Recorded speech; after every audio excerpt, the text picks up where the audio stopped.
You would not last 30 days without me. That was the sentence Marcus Bennett threw across the kitchen like it was nothing. Like 12 years of marriage could be reduced to one cruel prediction on a rainy Thursday night in Dallas. And honestly, I think some people never realize how deeply their words cut until life circles back years later and forces them to hear those same words echo inside their own empty apartment. Tessa Bennett stood near the sink wearing an oversized gray sweatshirt dusted with flour from the cupcakes she had been decorating all afternoon for a local church fundraiser. Her curls were tied back messily, and there was exhaustion all over her face, but Marcus barely looked at her anymore. He was too busy pacing around the kitchen with his phone in one hand and a glass of bourbon in the other. Selling cupcakes online is not a career, he said with a short laugh. You are almost 40, Tess. Grow up. She stayed quiet at first. That was the thing about Tessa back then. She absorbed pain instead of throwing it back. The house smelled like vanilla and cinnamon because she had been baking since sunrise, trying to finish enough orders to cover part of the electric bill, but Marcus acted like none of it mattered. Outside, rain tapped softly against the windows while the old ceiling fan clicked above them every few seconds. The house itself was small and worn down, sitting on the edge of a neighborhood where people mostly kept to themselves. Tessa used to love that house. She painted every wall herself when they first moved in. But that night it felt colder than she had ever remembered. I carried this family for years, Marcus continued. Everything in this house exists because of me. Tessa finally looked up at him then. Her eyes were tired, but there was something else inside them too. Something quieter. Dangerous in a way he did not understand yet. I never asked you to carry me, she said softly. Marcus shook his head like he could not believe she was speaking back to him. No, you just needed me for everything. I have always believed the worst kind of heartbreak is when somebody slowly convinces you that your survival depends on them. Not love. Dependence. That kind of damage follows people for years. Tessa turned off the kitchen light and walked into the bedroom without another word. Marcus thought the argument was over.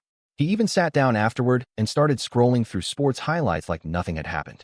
But around midnight, he heard the closet door sliding open again and again. Hangers moving. Drawers shutting. At first he ignored it. Then he realized she was packing. You are being dramatic, he called from the hallway. Tessa zipped up the second suitcase and pulled it toward the front door. Maybe, she answered quietly. Or maybe I finally got tired. Marcus leaned against the wall with a smirk that made him look far more confident than he really was. Where exactly are you going to go? Tessa grabbed her keys from the kitchen counter. I do not know yet. He laughed. Actually laughed. That is my point. For a second, she just stood there staring at him. Not angry. Not crying. Just disappointed in a way that somehow felt heavier than screaming ever could. Then she opened the front door, and cold rain air rushed into the house. Marcus folded his arms. You will crawl back in a month, he said. Tessa looked at him one last time while water dripped from the porch roof behind her. No, she whispered. I think the woman who would have done that disappeared a long time ago. Then she walked into the storm carrying 2 old suitcases and whatever pieces of herself she still had left. Marcus watched her taillights disappear down the street and honestly believed he had already won. He had no idea that years later, the same woman he laughed at that night would become the reason his entire future stayed alive. The first night alone nearly broke her. Tessa parked her old Honda outside a roadside motel 20 miles outside Dallas because it was the cheapest place she could find that still had a flickering vacancy sign glowing in the rain. The room smelled faintly like bleach and old carpet, and the air conditioner rattled every 30 seconds like it was struggling to stay alive. She sat on the edge of the bed at 2 in the morning staring at her banking app while thunder rolled outside the window. $214. That was all she had left after paying for the room and filling her gas tank halfway. It is strange how silence changes after a marriage ends. People think freedom feels loud and exciting. Sometimes it just sounds like an old motel ice machine humming outside your door while you try not to cry where nobody can hear you. Tessa barely slept that week. Every morning before sunrise, she drove across town delivering homemade cakes, cupcakes, and peach cobblers to small coffee shops and church events. Her hands constantly smelled like sugar and butter now. Tiny burns covered her fingers from pulling hot trays out of the oven too quickly. By afternoon, she would sit in grocery store parking lots posting photos of her desserts online, hoping somebody would place an order. Most posts got ignored. A few people left comments asking if she had a real bakery location yet. She did not. Not even close. One afternoon, she walked into a bridal boutique carrying sample dessert boxes she hoped to promote for weddings. The woman at the front desk glanced at her worn sneakers and faded sweatshirt before forcing a polite smile. We already work with professional vendors, she said gently. Tessa nodded like the rejection did not sting, But the second she got back into her car, she gripped the steering wheel so tightly her knuckles hurt. There were moments during those first months when Marcus's voice still lived inside her head louder than her own thoughts. You would not survive alone. Some nights, she almost believed him. Meanwhile, Marcus continued living in the same house, telling friends the divorce had been inevitable. At work, he joked about how impossible Tessa had become. He acted confident, but little things around the house started irritating him almost immediately. Dirty laundry piling up, empty refrigerator shelves, forgotten utility bills. One Saturday morning, he opened the kitchen cabinet expecting fresh muffins to be there out of habit, only to realize nobody had baked in that house for weeks. But pride is a dangerous thing. Instead of admitting he missed her, he convinced himself she would eventually call asking to come back. She never did. Tessa spent Thanksgiving alone that year eating instant noodles in her motel room because she could not afford to waste ingredients on herself. She watched families walk through the parking lot carrying leftovers and laughing together while an old holiday movie played quietly on television. That was the night she almost quit. Around midnight, she opened her phone and stared at Marcus's contact for nearly a full minute. Her thumb hovered over the call button. Then she remembered the look on his face when he laughed at her dreams. Slowly, she locked the phone and set it down. The next morning, she woke up before dawn and filmed herself decorating a caramel pecan cake beside the motel window while soft country music played in the background. She almost did not upload the video because her hair looked messy and her sweatshirt had flour stains across the sleeves. But she posted it anyway. 12 hours later, the video had over 80,000 views. By the end of the week, strangers from all over Texas were messaging her asking where they could order her desserts. And for the first time since leaving Marcus, Tessa finally allowed herself to believe that surviving alone might not be the same thing as losing.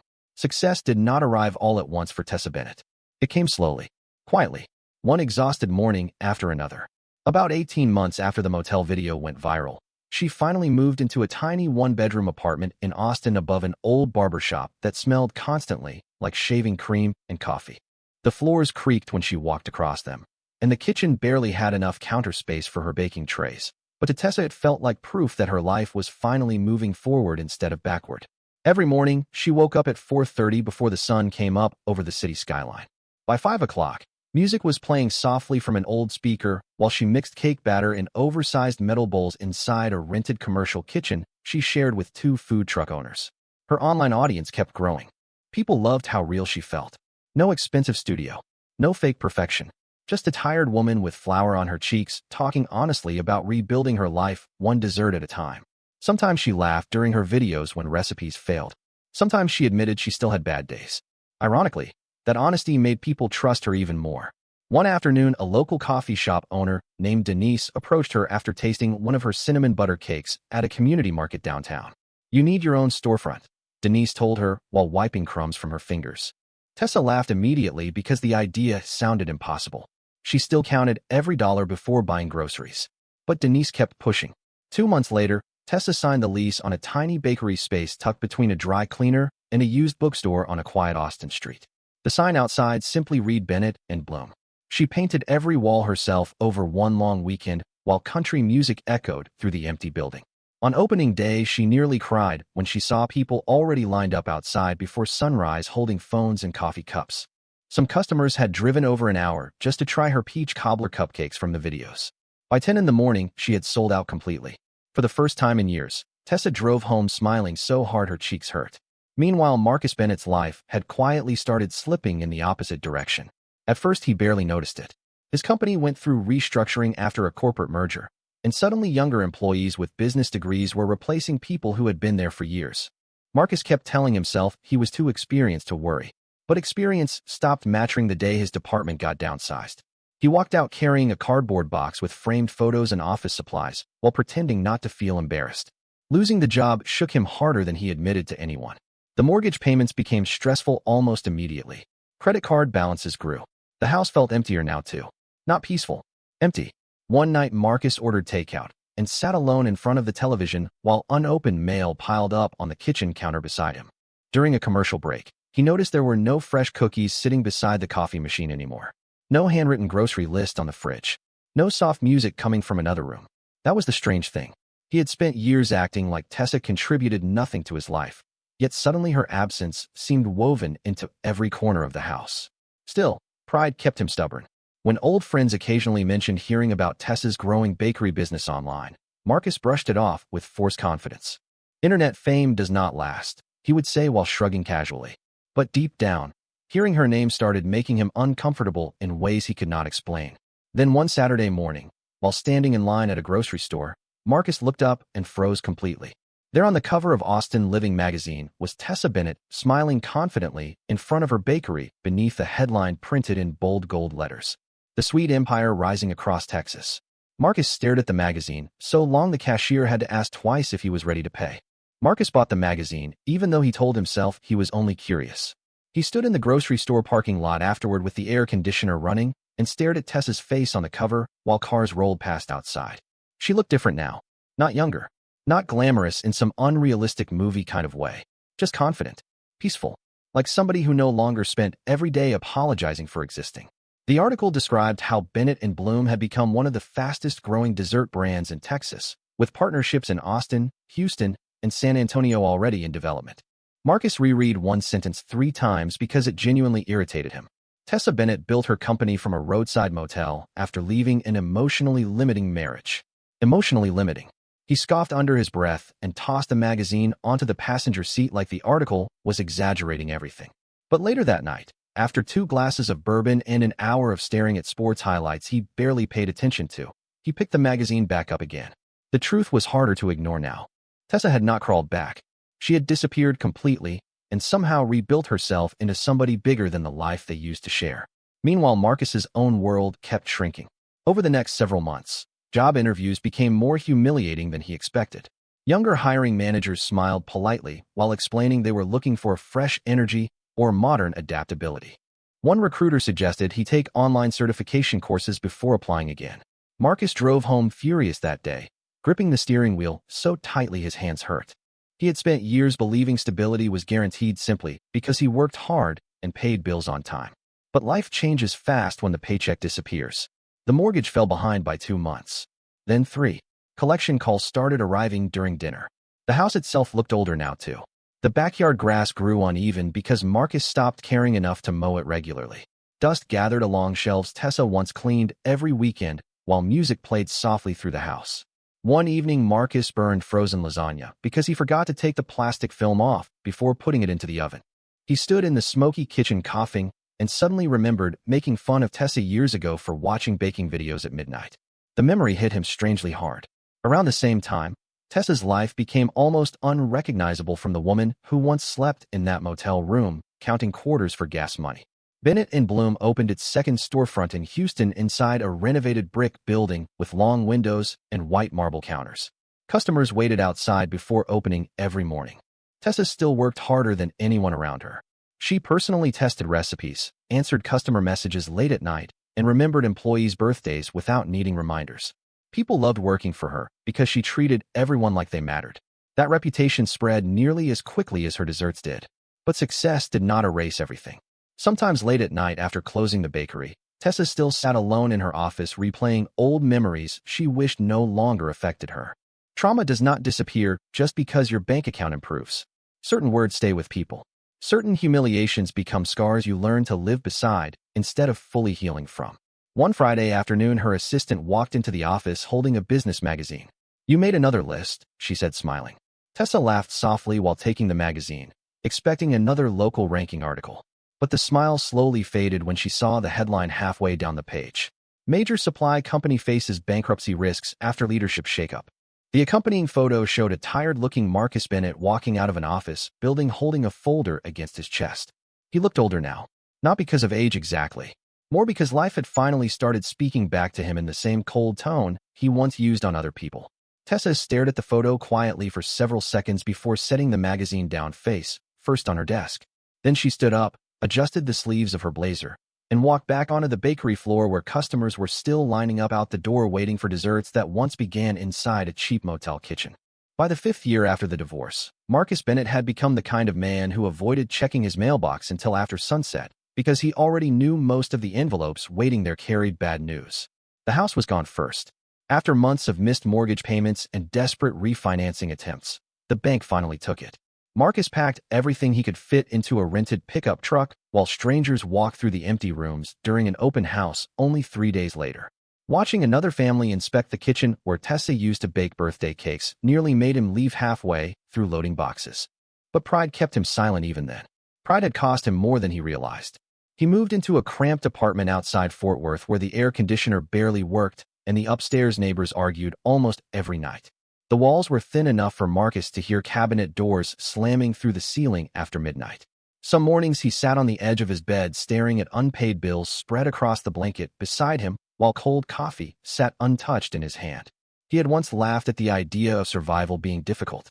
Now he understood exactly how exhausting it felt to constantly calculate whether buying groceries meant delaying another payment. Eventually, Marcus accepted a sales position at a regional food supply company because it was the only decent offer he could find. The pay was lower than what he used to make, and most of his coworkers were nearly 10 years younger than him. During meetings, managers talked constantly about aggressive expansion strategies and major partnership opportunities. Marcus mostly stayed quiet. He no longer carried himself with the same confidence he once had. Failure changes the way people walk into rooms. One Monday morning, the company owner gathered everyone into a glass conference room overlooking the warehouse floor. If we do not secure a large client within the next quarter, he admitted bluntly, we are going to start cutting departments. The room fell silent immediately. Marcus felt tension tighten in his chest. He had already lost too much. Another collapse would destroy whatever stability he still had left. Then the owner tapped a remote control, and a company logo appeared across the presentation screen. Bennett and Bloom National Expansion Partnership Opportunity. Marcus physically stopped breathing for a second. Around the table, younger employees started discussing the company excitedly. Their growth numbers are insane. They are opening distribution in 3 more states. Landing this account would save the entire quarter. Marcus stared at the logo while heat slowly rose into his face. Nobody else in the room understood why his hands suddenly looked unsteady beneath the table. The owner continued talking. Their executive team agreed to hear proposals next week in Austin. Marcus, I want you attending this one personally. You have the most experience with food distribution contracts. Marcus opened his mouth, then closed it again. For a brief moment, he considered making an excuse. Illness, family emergency, anything. But refusing was not really an option anymore. Not when rent was overdue again. Not when his savings account barely existed. That night, he sat alone in his apartment with a proposal folder open across the kitchen table while rain tapped softly against the windows. Inside the folder was a printed executive profile photo of Tessa Bennett. She wore a cream-colored blazer and a calm, confident smile that somehow unsettled him more than anger ever could. Underneath the photo were numbers showing her company's yearly revenue growth. Millions of dollars. Marcus leaned back slowly in his chair and rubbed both hands across his face. Years ago, he told her she would never survive alone. Now entire companies depended on her decisions to survive themselves. The irony sat heavily in the room around him. A week later, Marcus drove toward Austin in a rented sedan, wearing the only suit he still owned that did not look outdated. He barely slept the night before the meeting. Every mile closer to the city made his stomach tighten more. Because deep down, Marcus already understood something he did not want to admit out loud. This was not going to feel like a business meeting. It was going to feel like standing in front of the future he once mocked while realizing he no longer had the power to control how she looked at him. Marcus arrived at the Bennett and Bloom corporate office 20 minutes early because he could not trust himself to walk in calmly if he rushed. The building stood in downtown Austin, wrapped in glass and sunlight, modern without looking cold, with the company logo displayed in brushed gold lettering near the entrance. Employees moved confidently through the lobby carrying coffee cups and tablets, while soft jazz music played somewhere overhead.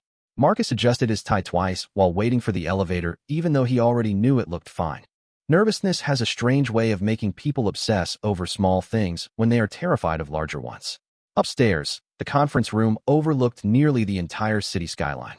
Floor-to-ceiling windows filled the space with morning light, and a long walnut table stretched through the center of the room, surrounded by executives discussing contracts before the meeting officially started. Marcus quietly placed his presentation folder on the table and sat near the far end, hoping to compose himself before Tessa arrived.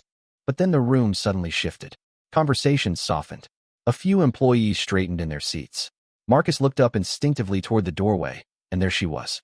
Tessa Bennett walked into the room wearing a tailored cream blazer over a black dress, with her curls pulled neatly behind one shoulder. She carried no visible nervousness at all. No hesitation.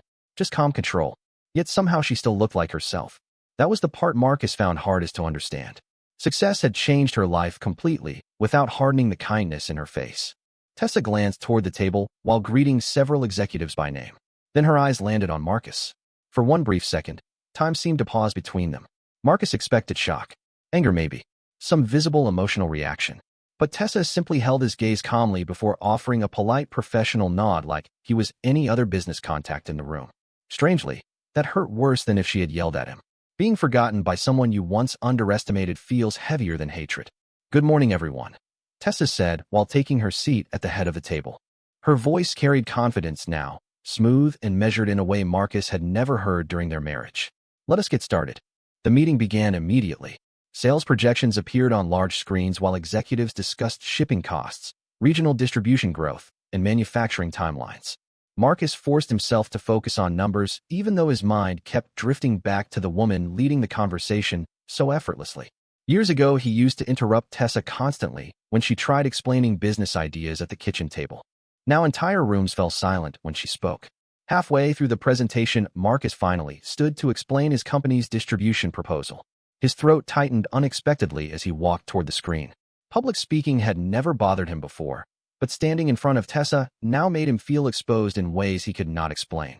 He stumbled slightly over one financial projection before correcting himself quickly. Tessa noticed.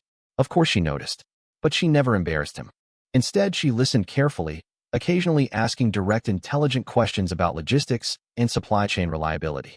Professional, focused, respectful. That almost made it worse too. Marcus realized sometime during the meeting that Tessa no longer needed revenge. People who truly rebuild themselves usually outgrow the need to humiliate others.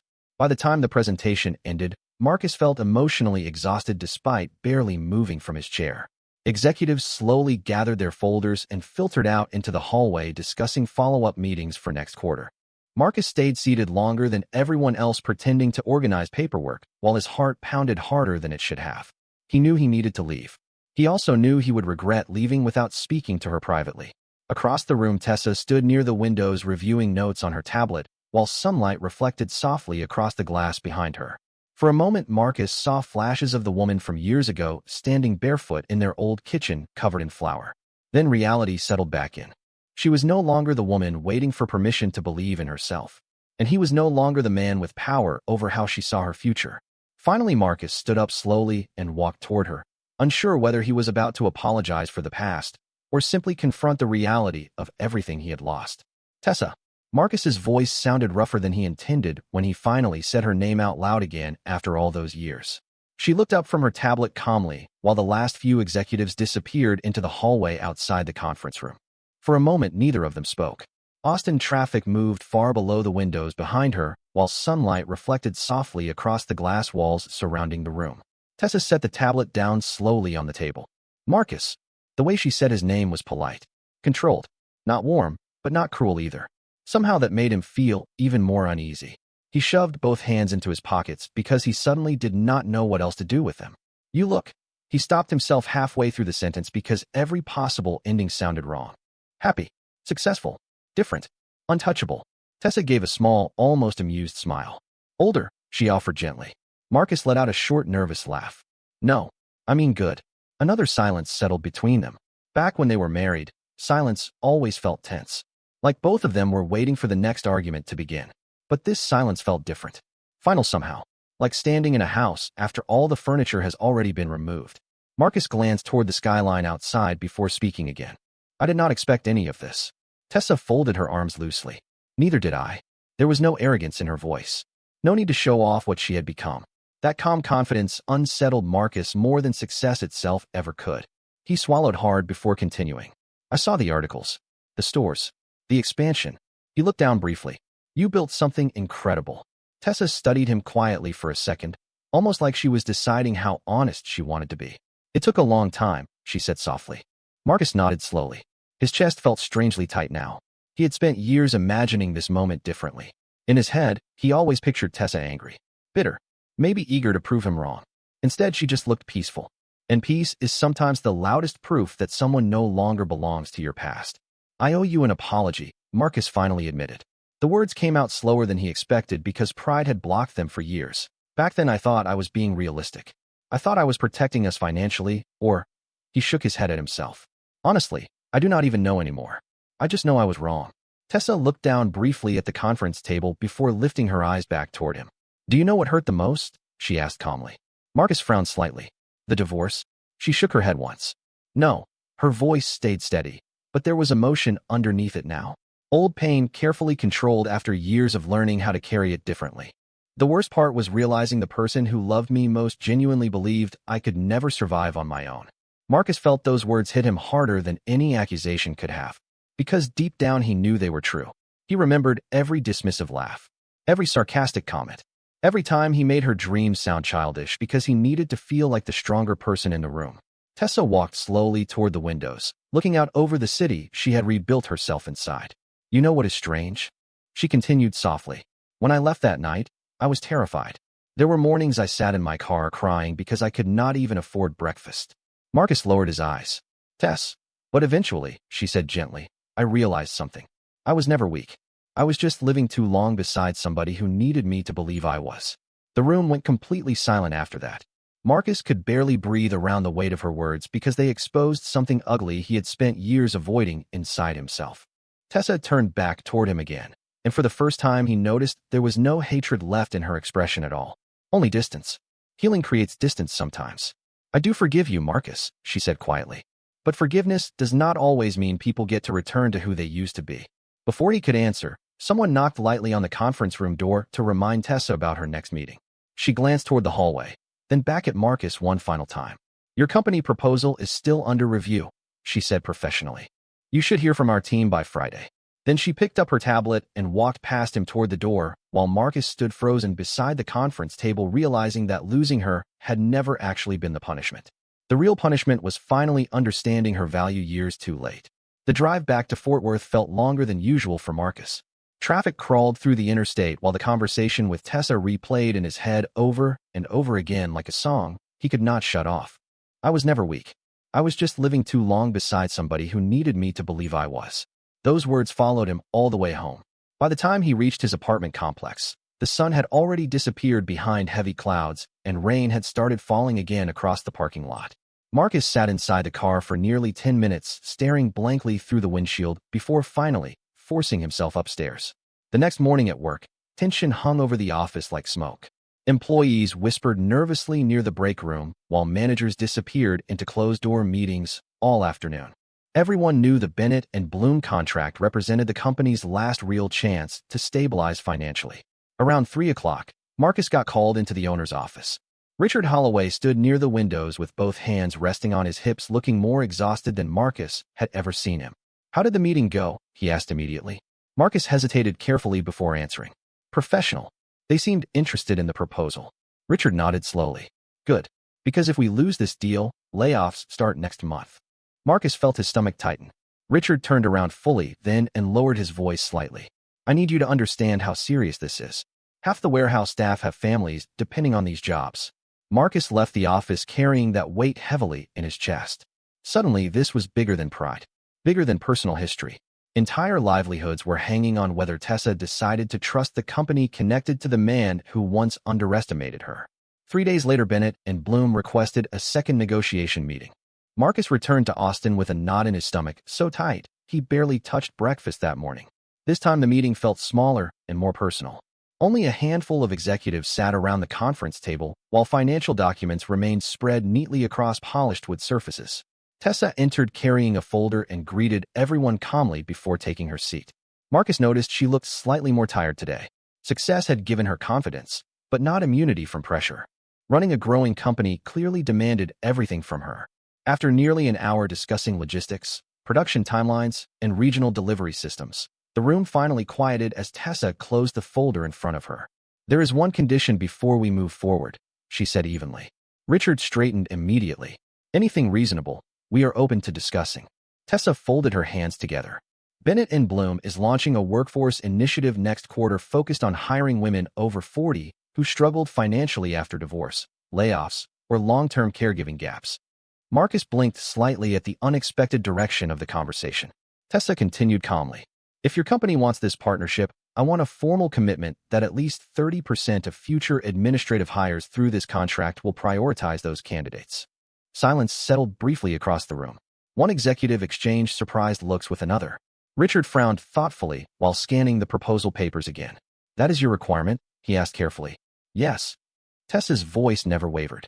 There are thousands of women with experience, intelligence, and work ethic who get ignored because life interrupted their careers. I was almost one of them. Marcus looked at her quietly from across the table, and suddenly everything about the request made painful sense. This was never about revenge. She was building the kind of opportunity she once desperately needed herself. Richard leaned back slowly before nodding once. If that is the condition, then we can make it happen. Tessa smiled softly for the first time during the meeting. Not triumphant, just relieved. Marcus realized then that success had not turned her cruel the way failure had once turned him dismissive. If anything, pain had expanded her compassion instead of shrinking it. After the meeting ended, executives began shaking hands while legal teams prepared preliminary paperwork. Marcus stayed seated quietly watching Tessa speak with employees near the windows. Years ago, he thought power meant control. Control over money, over decisions, over people. But sitting there now, he finally understood real power looked more like this. Building something strong enough to help others survive too. And for the first time in many years, Marcus Bennett genuinely felt ashamed of the man he used to be. 6 months after the partnership agreement was signed, Marcus barely recognized the company he once thought was doomed. The warehouse was busy again. Delivery trucks moved in and out of loading bays from sunrise until late evening. New employees filled desks that used to sit empty during the worst months of financial uncertainty. Most importantly, people stopped whispering nervously in hallways about layoffs. Families stayed afloat because the Bennett and Bloom contract stabilized everything exactly when the company needed it most. Marcus noticed something else too. Many of the newly hired administrative employees matched the workforce initiative Tessa fought for during negotiations. Women in their 40s and 50s who had spent years struggling to rebuild after divorce, caregiving responsibilities, or financial setbacks now walked through the office carrying fresh confidence and coffee cups while learning systems they once believed they were too old to understand. One afternoon, Marcus passed a woman named Angela near the break room while she laughed nervously about finally being able to afford her daughter's college textbooks again. Another employee mentioned paying off overdue medical bills for the first time in years. Marcus listened quietly during those conversations because each story reminded him of the version of Tessa he failed to support when she needed belief instead of criticism. Life had a way of teaching lessons slowly until people could no longer ignore them. Meanwhile, Bennett and Bloom expanded faster than anyone predicted. Grocery chains across multiple states started carrying Tessa's dessert line. Her company launched scholarships for women restarting careers later in life. Interviews and magazine covers followed constantly, but Tessa still showed up at bakery locations unexpectedly to help decorate cakes during busy weekends or train new employees personally. People respected her because she never acted above the struggle that built her success. One Friday evening, Marcus left work later than usual after reviewing quarterly reports. Traffic crawled slowly along the interstate outside Fort Worth while country music played quietly through the car speakers. As he merged onto the highway, a massive billboard came into view above the road, illuminated against the darkening sky.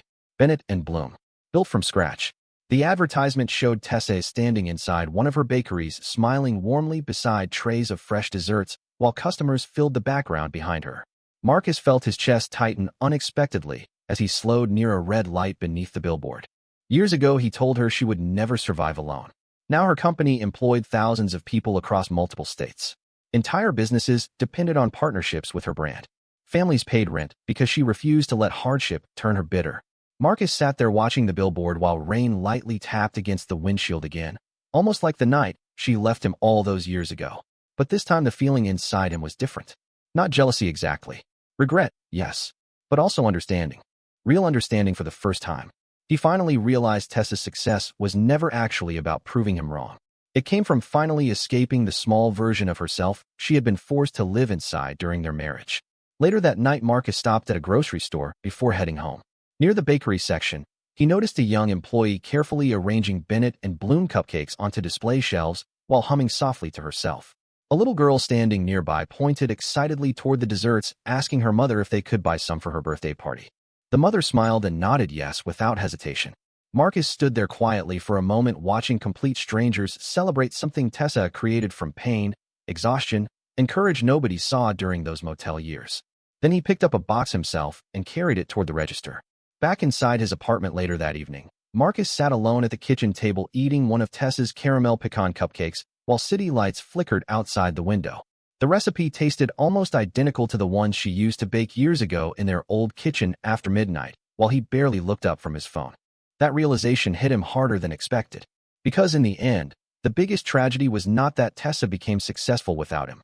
The tragedy was that she had always carried this greatness inside her, and instead of protecting it, he spent years trying to convince her it was impossible. Somewhere out there beyond the city lights, Tessa Bennett was still building a future larger than the life she escaped from. And Marcus finally understood that the woman he once believed could never survive alone had ultimately become the strongest person he had ever known.